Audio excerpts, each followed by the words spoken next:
Good morning, guys. It's, 6:35. Just waiting for Papa. Pagsilip ko kanina sa kanya sa kwarto, nasa CR pa siya. I don't know. Naalala ko bigla kagabi. Naalala ko bigla kagabi. Sabi ko, available na kaya yung ultrasound ng ganito kaaga? May OB kayang pumapasok ng ganito kaaga? Sabi ko, baka masayang na yung gising ko.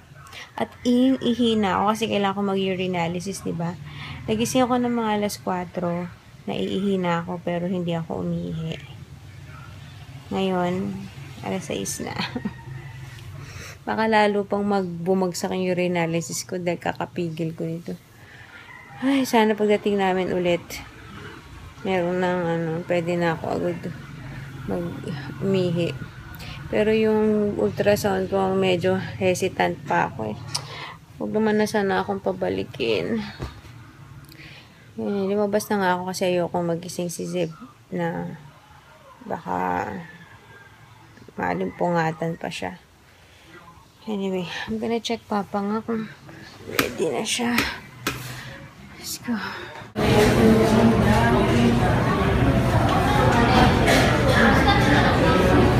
Hi guys! Grabe. Oops, wait a minute, Mommy will give you. Say hi muna, say hi. Oh, okay, Mommy will give you. Grabe, you know what time is it? Here, 11 o'clock na. Ha? Well, so dumating kami doon mga 6:45 or siguro almost 7. And then, Mommy will eat. And then, wait lang.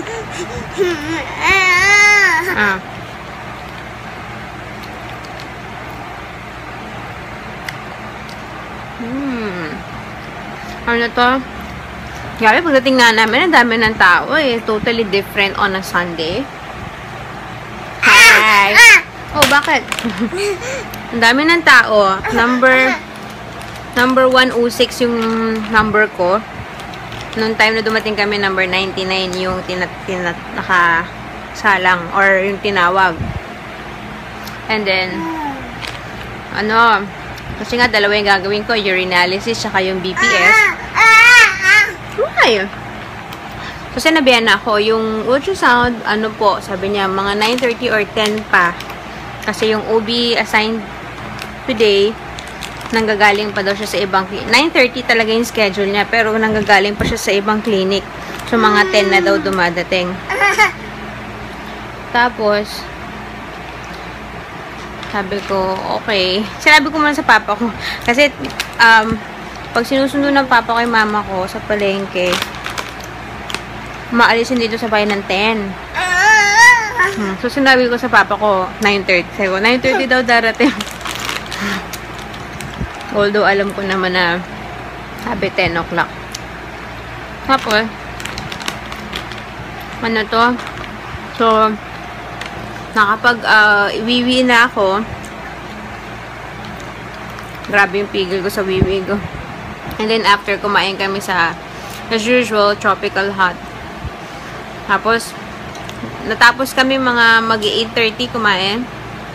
Bumalik na kami doon. Sabi ko, isang oras na lang. Pero, syempre, dumating ang 9:30, wala pa rin yung doktor. Tapos, naka-iglip na nga ako eh. Tapos, ginising ako ng papa ko. Oh, anong oras na? Wala pa din. Tanong ko daw kung pwedeng bumalik na lang ako after lunch. So, tinanong ko, sabi ko, wala pa po ba yung OB? Mga na yun, lumapit ako sa counter, mga 9:50. Tapos, tinawagan nung nurse yung OB. Sabi, nasa malapit na area na. Here. Hold it. So, sinabi ko sa papa ko, from the outside, makikita mo naman traffic. Siyempre, hanap pa ng parking yun. Tapos, buti na nga lang, number 2 ako eh. Sa i-ultrasound niya. So, yun, in short. Nakasabi yung babae, pag bumalik ako after lunch, possible na pila ulit ako sa dulo, hindi yung, parang hindi ako ipaprioritize or something like that. So, tiis na lang. Sabi ko sa papa ko, kung yung pala yung balak niya, dapat nung simula pa lang. Umuwi na kami, tapos babalik na lang kami na after lunch. Eh, sinayang namin pag-iintay eh. Magte 10 o'clock na nung sinabi niya na bumalik kami ng after lunch.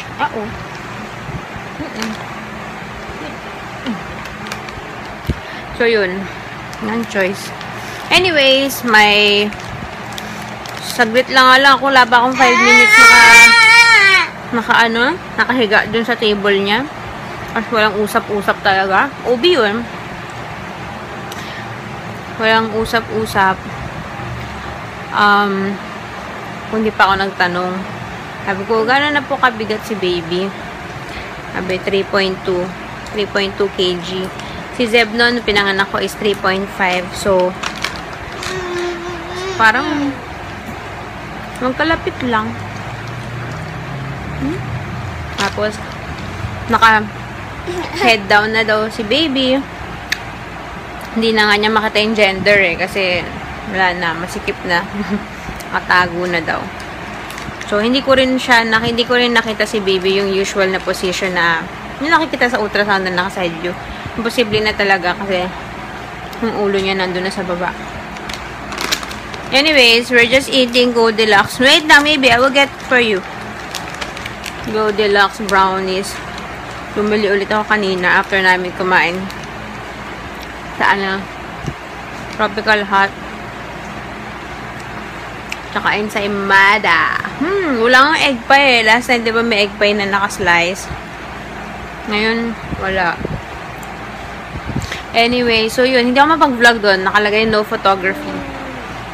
Pero, di ba, sumimple ako ng konting 5-second clip nung ultrasound rooms. Anyways, yun lang. I'll talk to you guys later. Grabe, naantok na ako. Pero, ayoko naman mag-nap ngayon. Tsaka, na-miss ko ang baby ko eh. Excited siya na nakita niya ako. Hindi naman. Ganyan pala yung feeling na nag-work. Tapos yung pag-uwi mo, pag makita mo yung baby mo. Isaac! Can you say hi naman? Pagdating ko, kandun siya kay Sel. Siyempre, kanino pa ba? Then, may nilalaban si Sel. Kaya siya medyo basa-basa eh. Nakikilaro ng water. Oh! Why? Okay, wait. Hi, guys. I'm so tired. What's new? It's around 1:20. Ariko! Stress na naman kami sa pagligo ni Zeb. Every time na lang, pagpatapos na, bigla-bigla na lang mag-iiyak. Hindi ko maintindihan kung inaantok na or napupupo ba. Pero, nakalma na siya ngayon. After ako pahirapan. Naantok na talaga ako. Nauna na ulit kami kumain. Kasi, di ba nga, super late na. Super late na si Papa nakaalis. 11 o'clock para sunduin si Mama. So, expected ko na late makakauwi. Eh, yung ulam, lulutuin pa lang yung pag-uwi nila. Which is, pakbet ang ulam. Dami pang hihiwain nun. Sabi ko, hindi na. Kakain na kami. Nauna kami kumain ni Zeb. Munggo. Kung ano yung ulam kahapon. Meron pa kasi. Afritada. Pero more on munggo yung kinain ko. What? You're okay na? Sos. Ay, naku po, Lord. So, what I'm gonna do right now is turn off the lights para mahiga na. Pagod ako. So, yun. See you guys later. 1:30 na. So, we'll see kung anong oras kami magigising.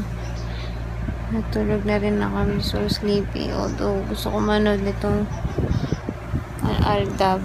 Kaso, hindi ko na kaya. See you guys later.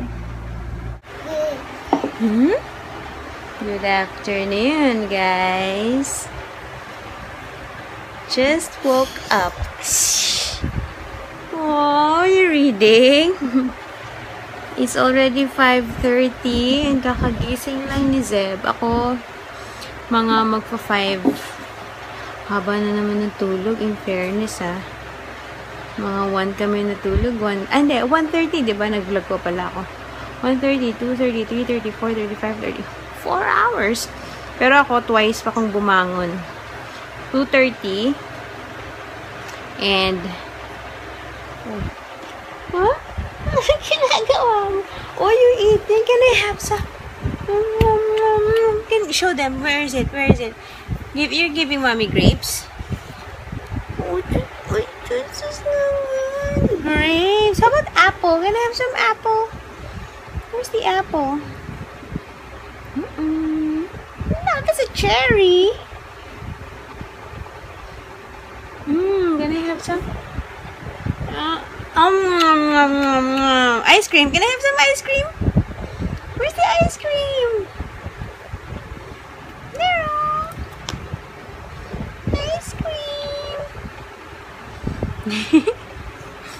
Wow, oh, so sweet naman. Naririnig mo lang. Man. Can I have? Tanda mo yung gising mo. Lagi na lang. Actually, 2 beses na siyang nagising na naiirita na hinahampas-hampas ako. Hindi ko maintindihan kung bakit. Nakapikit siya. Tapos, sabi ko, kala ko. Natatawa siya. Uy, nakauuntog ka.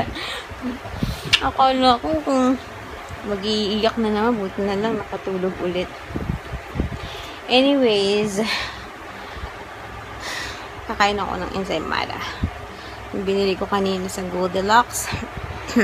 Sayang talaga wala nung egg pie. Gusto ko pa naman ulit. Oh, thank you. Thank you so much. You're so sweet. How about Zeb? How about Zeb? You eat? Whoa. How about the orange? Where's the orange? Whoa, can I have some orange and banana, please? Ano ba to? Thank you. Masasabihin ako I forgot. Kanina sabi ko pagka nagising si Zeb. Kasi hindi ako makapag-vlog dahil patay yung ilaw.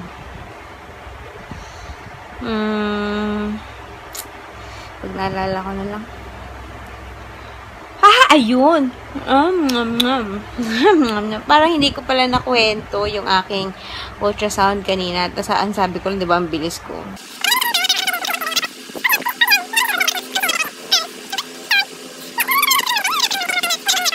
Kasi baby, sus naman. Fish? Wow! That's a fish swim. Sus! Fish. Ayun, so, pero finally, nung tapos na, tsaka niya hinarap sa akin yung monitor, tapos, ginanong-ganon niya, pero yun na sabi niya, head down na si baby. Ay, alam mo, hindi ko talaga alam kung nasabi ko na to kanina. Again, I apologize for my memory. Oh, so you're hugging it. What are you hugging? The dog? Uy, so sweet naman. Ay, Diyos ko naman yan. Tuloy yung gatas. Ayun. So, sabi niya, head down na si baby. Hindi na kaya makita yung mukha. Tapos, parang sinabi ko na talaga to. Tapos, yung sabi niya, kahit nga yung gender, hindi na rin makita. Kasi ipit na wala nang ano. Kaya talagang, hindi naman talaga, wala na talagang tatanggap sa akin sa 3D, 4D ng ganito kataga 37 weeks. Wala ka na makita. Ayun, sabi niya head down na. Kaya sabi ko, kaya talaga pala ang sakit-sakit sa ano. Sakit-sakit. Uy, cat is sleeping.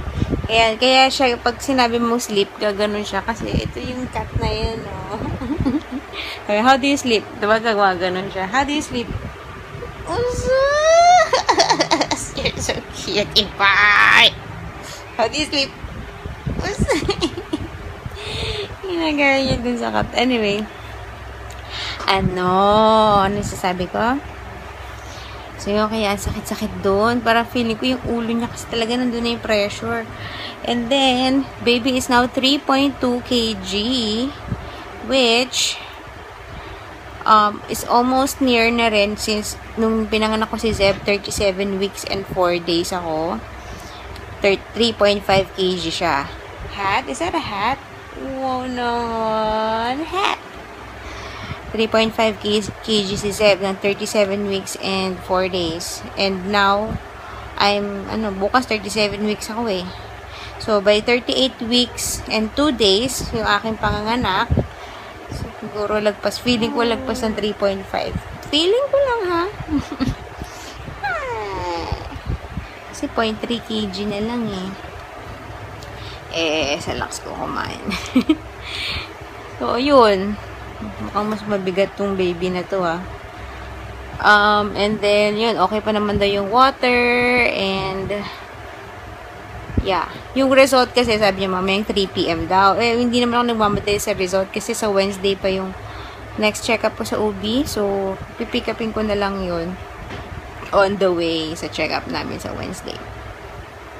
Yun lang gusto kong makita kung ilang score niya.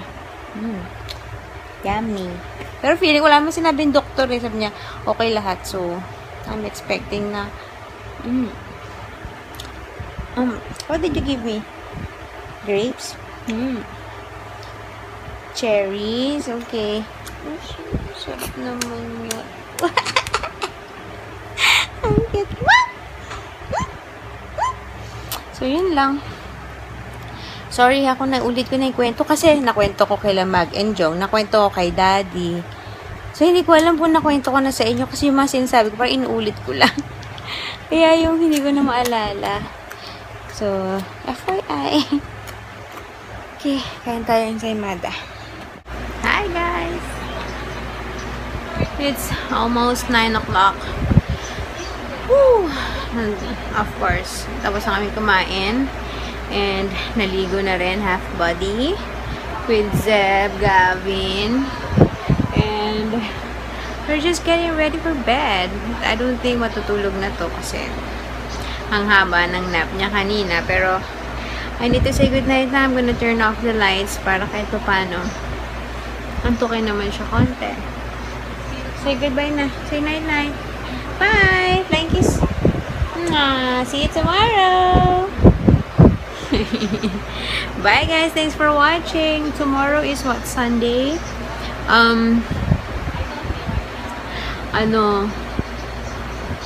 Supposedly pupunta kami, well, kasama ko na pupunta sa sa Burol, yung kapatid ng papa ko namatay. Hindi ko alam kung pang ilan nga ba siya. Kasi yung papa ko, 8 sila magkakapatid. Papa ko yung pang 7. Yung namatay, mga siguro, 2nd ba yun? 2nd yata yun, or 3rd. So, yun. Pero, sabi nga daw, di ba yung buntis daw, hindi pwede pumunta sa mga lamay. And, kasi darating din bukas yung mga in-laws ko. Kung confirm, kung tuloy yun, tomorrow, darating yung mama at papa ni Vince, bibisitahin daw ako. So, may iwan kami dito ni Zeb. Hey, why? Ano na naman yun? What do you want?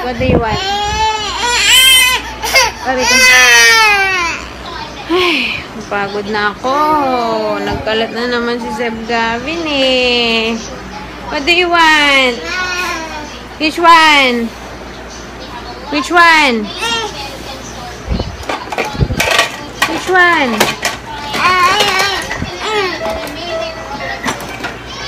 Which one? Anyway, so yun lang. Good night na ako. We'll see you tomorrow. Thanks for watching. Bye.